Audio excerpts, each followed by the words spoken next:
a lot of the manufacturing of filament was from weld rod. Okay. So, the tolerances weren't really that high. They weren't really that great. And I'm certain there were probably some other companies emerging that were doing it, but at the time it wasn't that easy to find. Hello there, Internet, and welcome to the 3D Print Authority podcast. This is a place where we come together to have a transparent and no BS conversation about the world of 3D printing and technology. My name is Adam Fosnot. I'm a mechanical engineer, and I have been fascinated by 3D printing for as long as I can remember. Let's get started. To kick things off, why don't you introduce yourself and IC3D to the audience? Yeah, my name is Matt Organischak. I'm the COO of IC3D, so the Chief Operating Officer. I handle most general overall operations. It varies from kind of sales work down to working with customers for our printing service. Kind of just a lot of the high level new customers that come in, anything that requires a decent amount of problem solving. I am usually involved in some point with that. IC3D has been around since 2012. We started like a lot of other companies at that time building desktop printers. Michael's building desktop printers in his basement, starting to sell them on eBay, and formed a company. We moved into making filament 2013, stopped selling printers around 14 or 15, did filament for a while, and then about 2016 started a printing service. And 2018, I think we built our first big printer. We built 2 generations of machines in-house, and then this year we're actually selling a printer. This is our 3rd gen machine, be the first one for sale. So that one's actually a finished product with everything that a printer you would buy would actually have. Unlike some of our other machines we built were get it done, make parts printers. So. Gotcha. That's awesome. I'm so excited to dig into kind of each of those stages. But before we do, I'd invite you to share something about yourself, kind of outside of 3D printing. Outside of 3D printing, I'm a pretty big mountain biker. I love mountain biking for years, but I've never really gotten to dive into it as much as I wanted to. And so as of January, I'm actually traveling with my wife, who's a travel nurse, in our van. I'm living with a friend right now, but the goal is to mountain bike for 180 days. So, man, yeah, this is like, it'd be like a weekend thing where I'd go out on the weekends, right, like everyone else. But this is like riding a lot. So you're going to be riding every day? Be probably half the days of the year. Yeah. Okay, gotcha. And so you're driving in the van, or are you also living in the van? So living in the van sometimes. I don't think I'm at the point, I was used to be at the point where I'd live in the van. Yeah. Now I like having a home base, but we could spend up to 4 weeks in the van and it's not too big of a deal. Gotcha. So, man, that is so cool. That's going to be an awesome adventure. Yeah, it's been good. 1 week, no big deal. I have enough water for a week. That's fine. After that, I have to find water. And that's a pain in the butt. Yeah, definitely. I think that's kind of a cool side effect of a much more remote work environment where you can like get things done and also travel and go mountain biking if you want to. Have you been with IC3D since 2012 when they started? So I met Michael in 2014, and it was just kind of let's do a little bit of stuff on the side and let's work on stuff because printing is a hobby and that's fun. And Michael was working at Honda, and I had a full-time job in Ann Arbor, Michigan, even though we were in Columbus, Ohio. I'm from Columbus, Ohio. So I was working with Michael on the side a bit in 2014. 2015 was when I quit my job, and I was the first paid guy to move back and work at IC3D. So Gotcha. That's awesome. And part of the reason I wanted to highlight you guys is because it's filament made in the United States, which can be hard to come by. And also, I grew up in the Cleveland area, Oh, so very good. I was born and raised in the suburbs of Cleveland.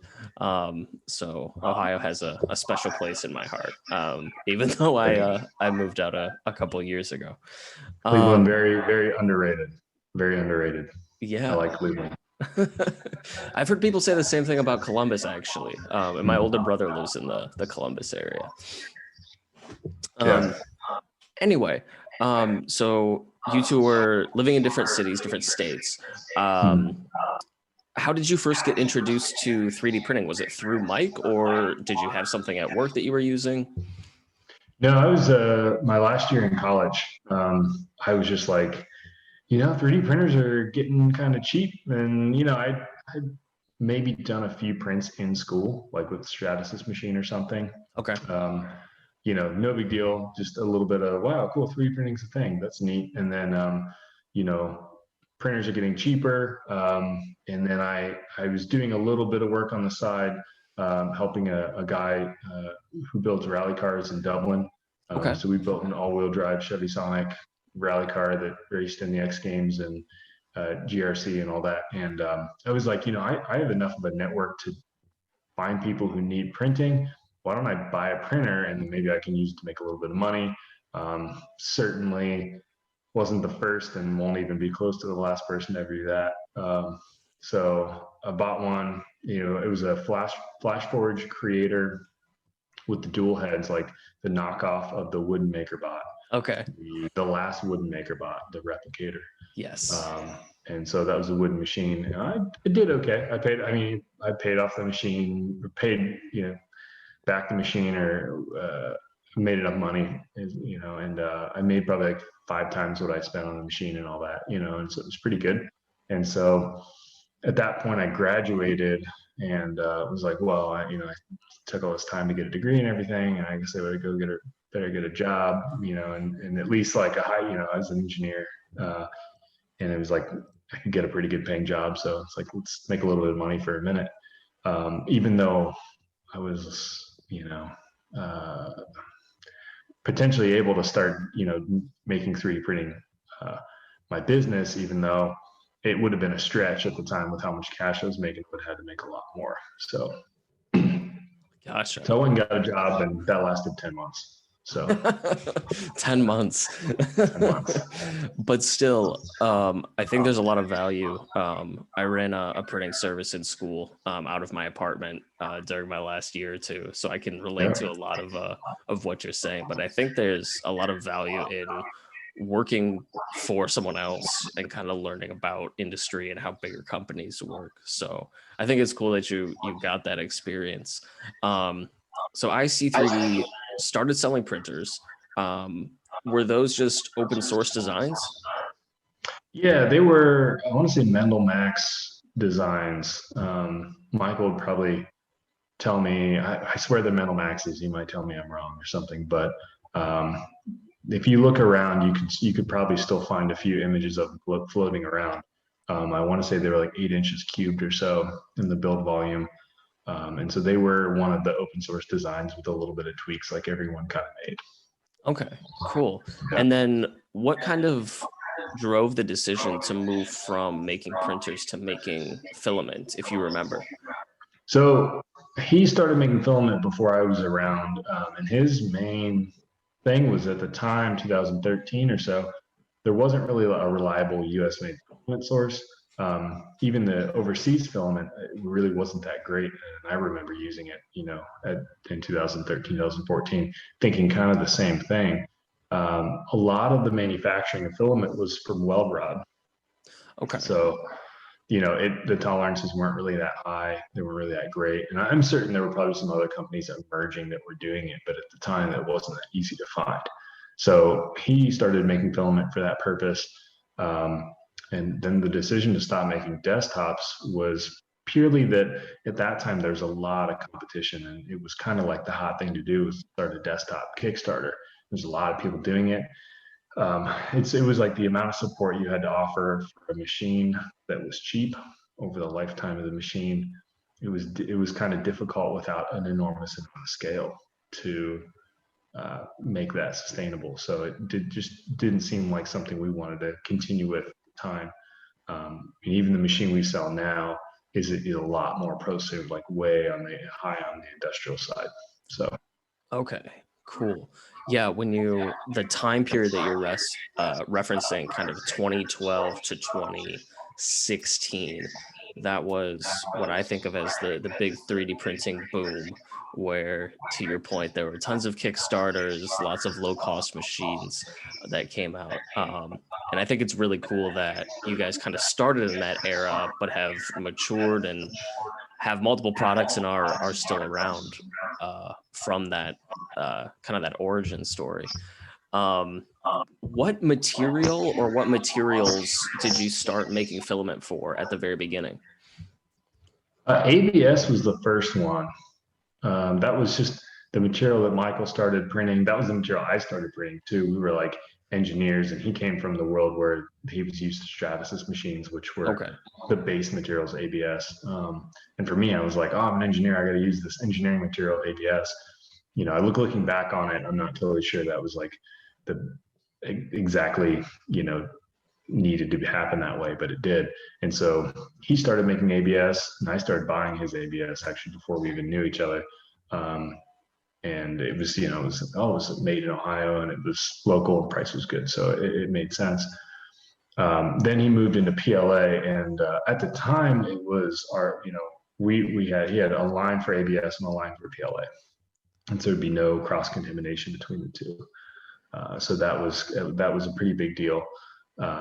So those were just the two materials for quite a while. Okay. Yeah.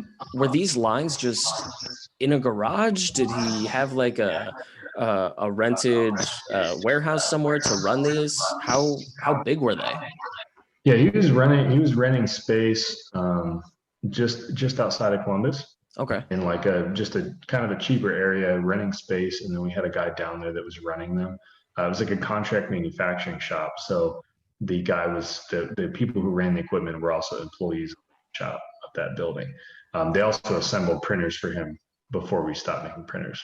So that was kind of like a quick way to get up and running, instead of signing a lease on a big building and that sort of thing. So we were able to store the equipment there and have those guys run it. Gotcha. That's super cool. I was imagining kind of like the overhead cost of renting a space and how that would be really challenging. What about the extruders themselves? Were they home built units? Were they industrial level? Because I've seen some extrusion machines that are bigger than trucks. Mm. So where did those first machines come from? Yeah, the first one is a little guy.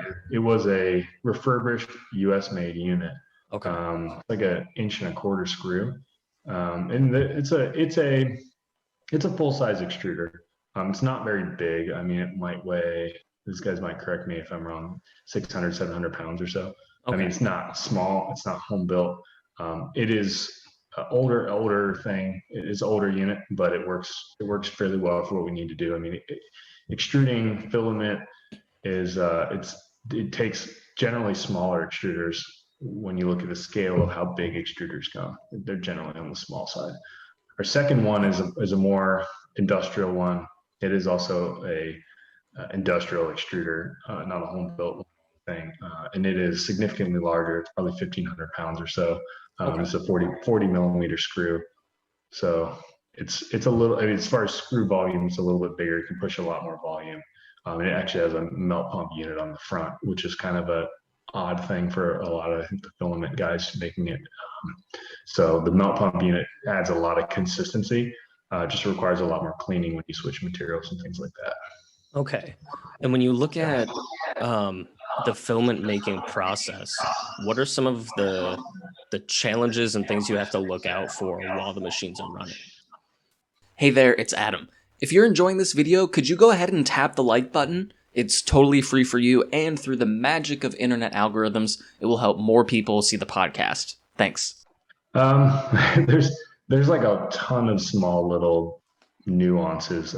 If you were to go and buy the most awesome extrusion system available on the market will cost way too much money to be profitable, but it would be like completely automated, and you might be able to shut the lights off and it will run, and that sort of thing.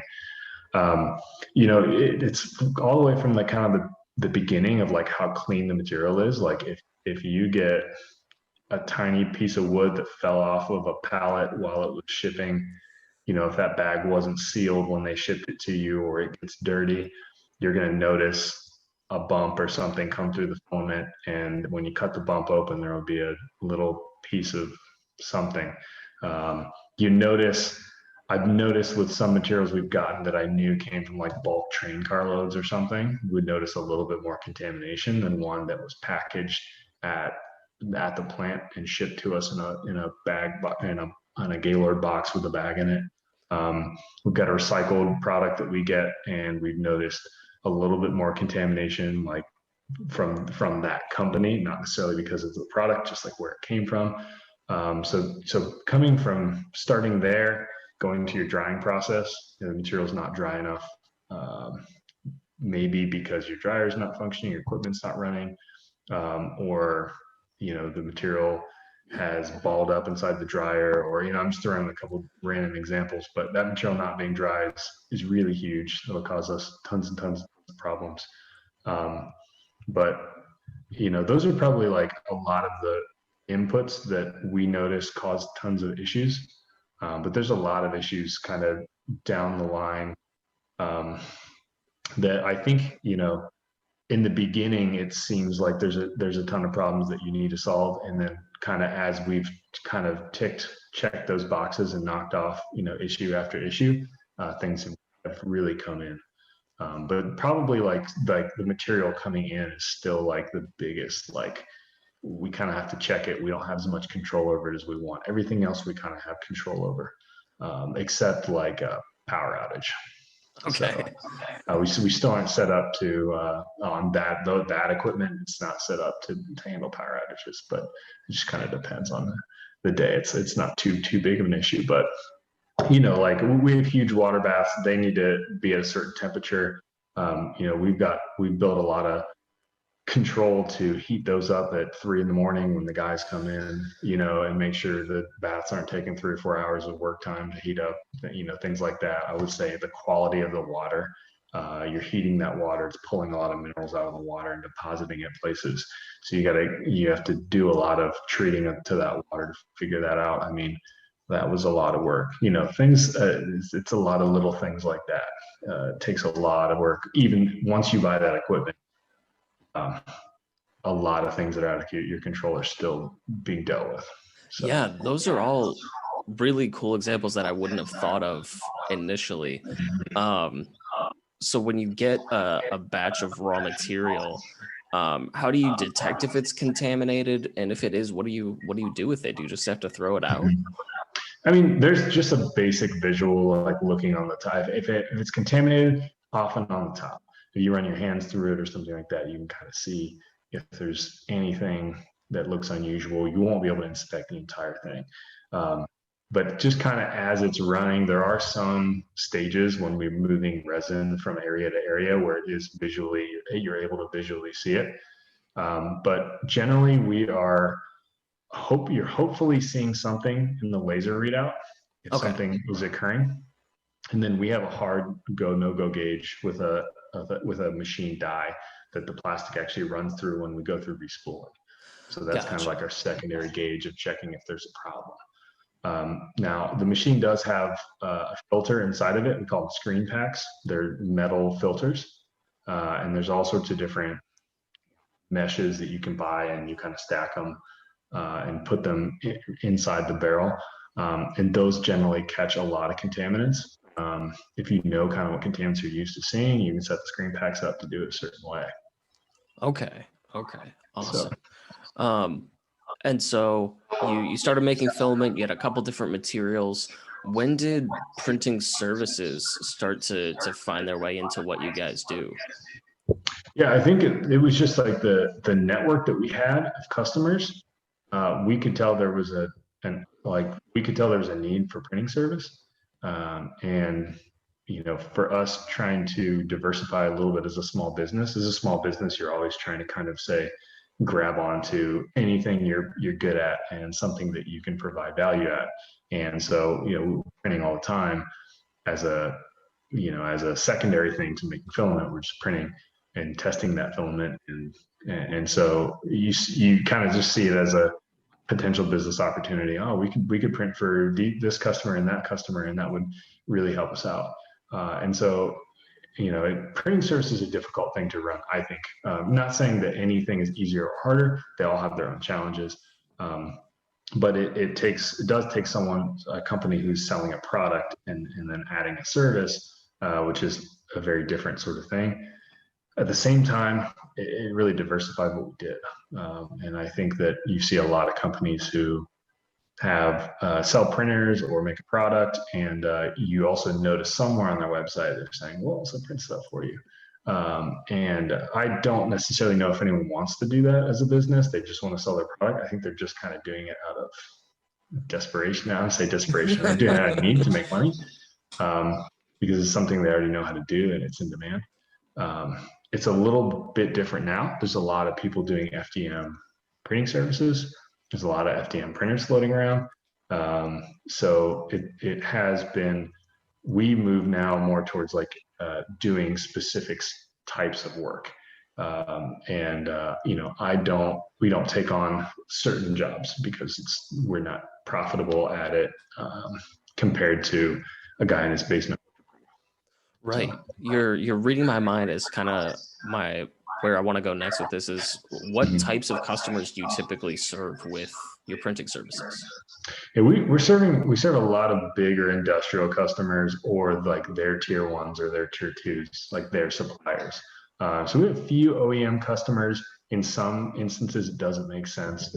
Like we don't deal too much with automotive OEMs. Those guys have a lot of their own printing capability now, but their suppliers may not. So we do like a lot with those companies.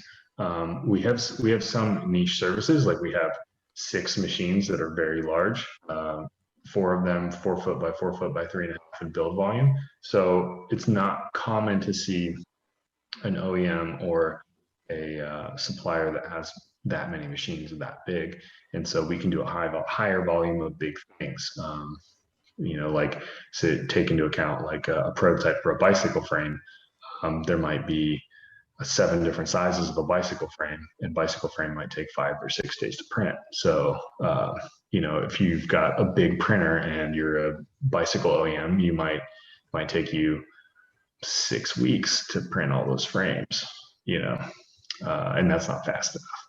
So that's the kind of markets that we often do really well at. And at this point, we have so much experience with the large format printing that I'll say, like, I think just because you have a large format printer doesn't mean that you can accomplish the job. So we now have kind of that. We have that knowledge as well as the large printing capability. I think that's leads me into kind of another thing we do is that we don't really have an auto quoter that just spits out a number. We deal with a lot of customers who don't really know what they want already. Okay. So these big customers are saying, I'm thinking we just gotta find a different way to do this thing. Like, what do you think? Does 3D printing solve that? They usually are just like, they don't know much about printing, and they're just saying, does 3D printing solve that problem? And sometimes it doesn't, and it doesn't make sense to pursue it. And sometimes it does, and we can figure it out.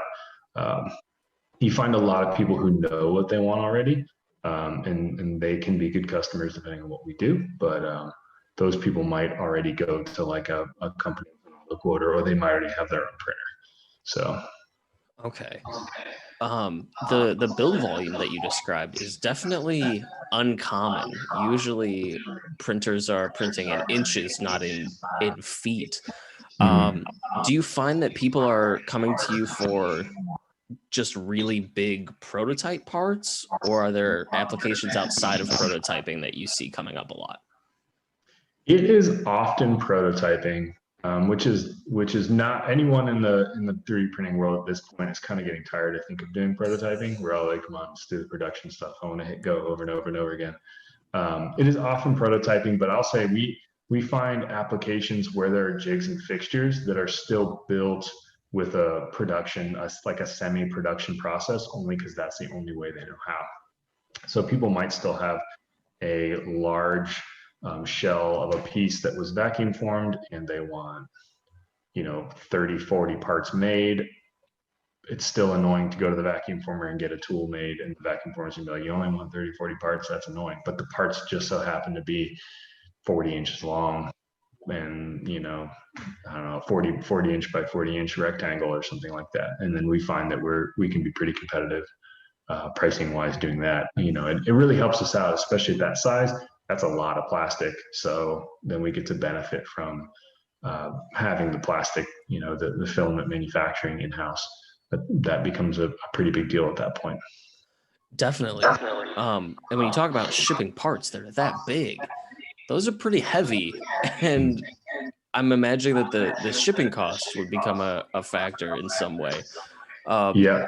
Do you mostly have customers in the United States? Do you do business internationally? How does that work? A tiny bit internationally. It's mostly domestic. Okay.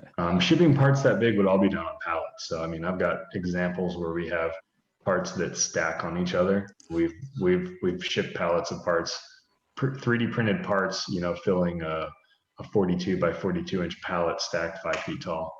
Okay. And that's pretty fun. Gotcha. That's awesome. You'll definitely have to share some pictures with me of that later, because that sounds super cool. This whole conversation actually requires pictures. Like I'm like issues. I can't show you stuff because I don't have it. Yeah. That's the funny part about podcasts and publishing on YouTube and other platforms is sometimes visuals get lost, but it'll be all right. When you're doing services, are you typically doing ABS, PETG, or do you have kind of a lot of demand for a variety of materials? The ABS and PETG definitely takes the bulk of it. And it's interesting because those materials are so similar, but they usually are kind of selected somewhat based on geometry. We have a lot of support material. We notice we do really well removing ABS supports.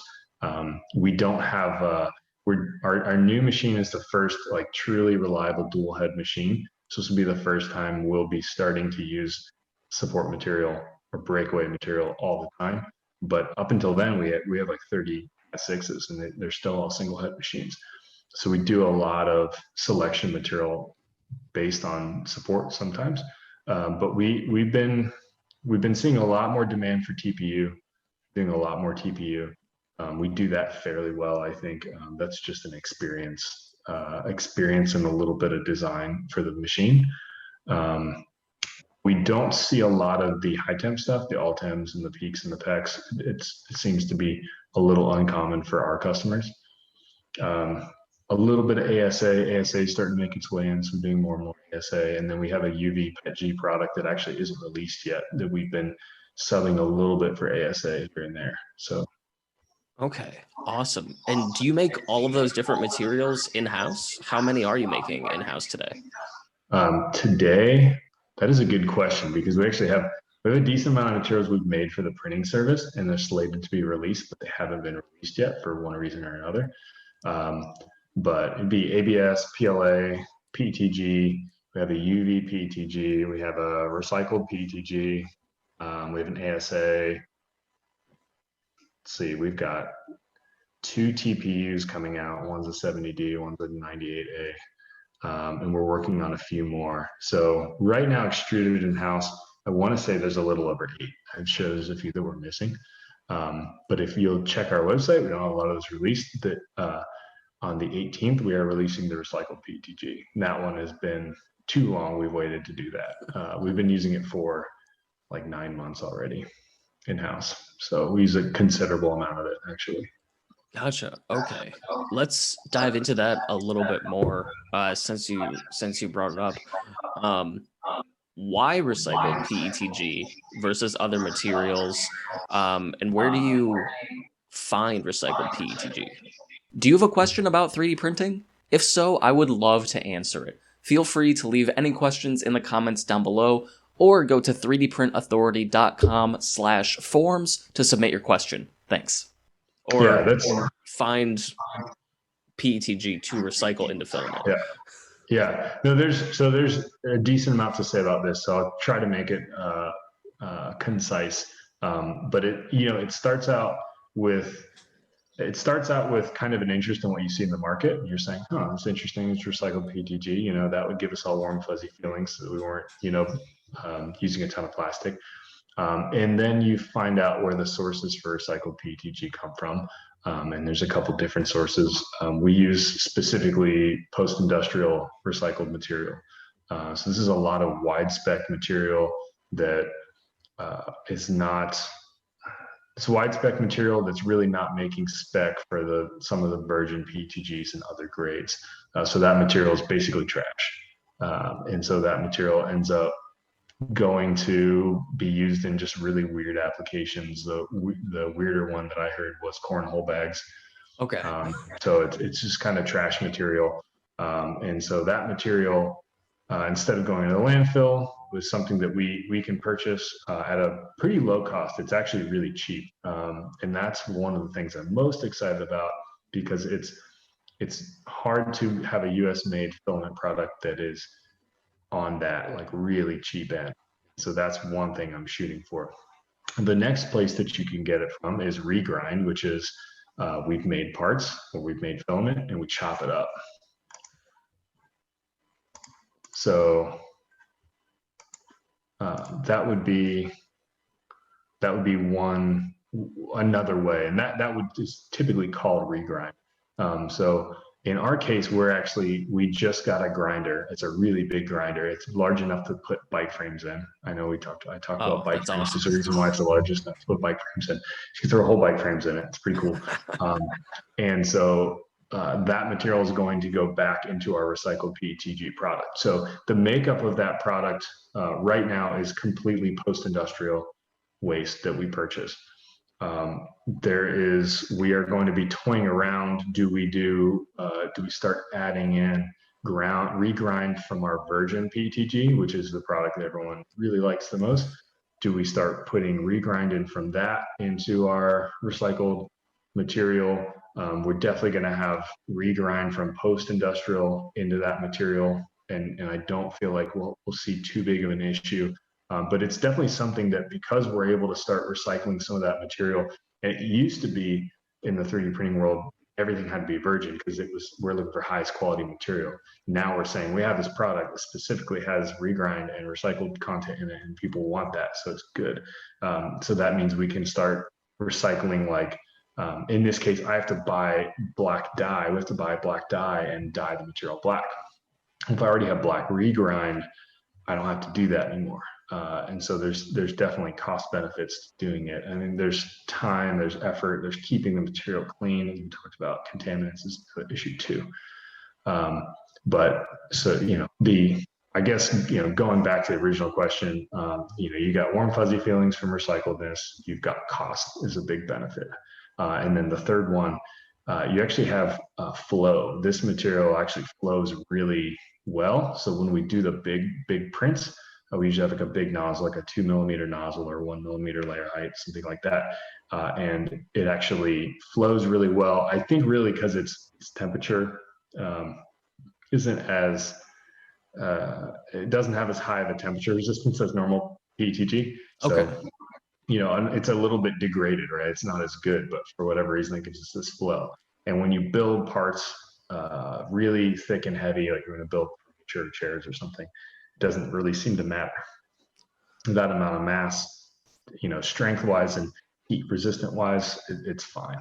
As opposed to a thin, flimsy piece you leave in your hot car on a summer day or something, it's a different story. So, gotcha. No, that's really cool. I think that if you think about recycled filament, my knee-jerk reaction is to think of taking 3D prints and turning it into filament. But it's really cool how there's these various sources that you can pull from. And I think flow characteristics of a filament are often overlooked, at least for me. When I think about a filament, I'm usually thinking strength and heat resistance. But flow is really important to the actual printing process and the speed and layer adhesion, all those things. Um, what about the UV stable PETG? That's not something I've heard about from anyone else. Yeah, this is an interesting one, and I'm kicking myself a little bit because we've been a little slow to release this one. But yeah, it's our normal PTG that everyone likes with a 5-year UV stabilizer added to it. So it's not, it's a difficult thing when we talk about UV stabilizer because there's no environment. All environments are kind of different. So it's just kind of an estimate. It's like an average UV, exposure. This would probably be fine for like 5 years. And then there's two different types of UV that you talk about. You talk about the resin and it degrading, and then you also talk about color. And in this case, we're talking mostly about degradation of the resin, not the color. So the color may change, but the resin turns super brittle and fall apart. As I'm sure a lot of people have seen, like that white ABS sits in the sun and it turns kind of yellows out and it kind of becomes brittle. So for most applications, that's pretty good. Some people don't want to print with ASA. It is a little bit more difficult. It's kind of like printing with ABS in some cases. So the UV PETG is pretty cool. So that's something that we've been using for quite a while, and you should see that coming soon. The recycled PETG will be first. The UV PETG will follow shortly after. Okay, awesome. And I'm keeping an eye on the clock. I don't want to wrap up before talking about your guys' machines. So you said you have a machine available now, and it's a third generation machine. So you've been working on it for a while. Yeah. So I mean, first machine we built was like 3 foot, 3.5 feet cube build volume, and then the next one we built, it was you learn from some of your mistakes, you build a little bit better. Those machines had aluminum frames that were bolted together. They had big, thick aluminum beds that didn't move, so everything moved around them. And they were all lead screw driven, so we had no belts. The machines were pretty big. But what we learned was that the machines were actually pretty flimsy. They were light, which isn't really great for what you're trying to do. When you really try to push them fast, they kind of moved a little bit more than we wanted them to. They weren't as rigid. It really comes out in the part quality. And at that size, it's harder to make a rigid printer. So we did a few major changes, but when I say third generation, it's the third iteration of stuff that we've built and we've learned from. So this machine, if you get on our website, it's called the Virago 700. It's a medium-sized machine, meaning 600 millimeter by 700 by 785, and it's easier to learn printing a large format when it's more of that medium format. Going big, the bigger you go, the bigger the problems are. So we thought medium would be a good place to start. The frame is all welded steel, so there's a big steel weldment, quarter wall, 2-inch steel beams on the sides. We've got like a 1/2-inch steel plate on the top and 1/4-inch steel plate on the bottom, and then the top is just milled, and all the important components sit right on that milled surface. So it's a pretty serious operation to build that frame, and it's pretty awesome. And the motion system is all THK, carriage rail, linear rails, along with ball screws. So we've got lead screws in the Z, ball screws in the X and the Y, and the machine does have IDEX, so it has 2 separate heads on the X axis, and it moves very quickly. We're going to be putting closed loop. We have closed loop motors on them, but we don't have the closed loop system 100% sorted out. So the current machine is going to go for sale with the closed loop motors on, but not operating, and we'll be upgrading those later. But when we were testing the closed loop system, we were seeing, I want to say like 700, 800 millimeter a second, and we were able to read that from the encoder. So we were getting real feedback, and it was fast. But that wasn't, we were doing it, we didn't have all of the components on the machine at the time. So we'll have to see what happens like with the added weight, but we're testing it with travels around 400, 500 millimeter a second. So Gotcha. that's not that crazy for travel speed. Obviously printing speed is slower. So Yeah, that all sounds really cool. A lot of times we don't see a lot of ball screws in 3D printing. But what you're describing with the welded steel frame alone is, again, very uncommon in 3D printing. So I'm really excited by the sound of that. 600 millimeters might be medium for you, but for myself and a lot of other people, that's a big machine. Yeah, it's definitely big. I get it. Everything's relative, I guess. As far as hot end extruder material capabilities, what does that look like? Do you want to be a guest on this podcast? If so, go to 3dprintauthority.com/forms to apply. Thanks. Yeah, so we've been testing a few heads. I think kind of the nice thing about this system is I think we're not really stuck with a specific head design. If we, decide we want to make changes or add something new, it's something that we can just kind of build a head and ship to a customer, and it can be basically bolted on and plugged in. So we haven't 100% settled. The current system that we're using right now is we have the Slice Magnum, and we're using the dies, one of the dies extruders. I think the Pro version of their extruder, which is they're very similar to each other, and that combination has been really, really nice for now. We've been really enjoying that. We have tested the E3D Hemera previously, and we'll be testing the Bondtech LGX whenever we can get our hands on one. We're not in a rush because we're constantly still working on this demo, the first demo machine, and we'll have the next two machines coming online here in the next few weeks. And we're just really trying to get time on the machine. So we're trying not to change out too many variables, knowing that the head is something that is pretty flexible. If we want to make a design with different components and change those out, we can. So. Yeah, that sounds really cool. I think it's awesome how you guys are taking kind of pulling from the ecosystem of 3D printing components that are readily available and turning those and putting those on a really solid platform from what you're describing. So that's really exciting. I'm excited to see where the project goes from here. I want to ask one more question, but before we get there, I'd invite you to tell people where they can find you, where they can learn more about IC3D, and if there's any special calls to action you'd like the audience to take. Now's your time. So find us on www.ic3dprinters.com. We're most active on Twitter, Facebook, and LinkedIn. So definitely check us out there. All the things I talked about are up except for some of those new materials. So keep an eye posted for those new materials. Gotcha. Awesome. And then the last question I have for you before we wrap up is, what is one thing outside of your products and what you're doing at IC3D that you're really excited about, whether it's a trend or a technology or something that you want to see more of in 3D printing? I want to see more concrete printing. I want to see more of that. I think that's going to be something that's going to sneak up on all of us. Because I definitely know it's a lot of things are hyped, like really hyped in 3D printing.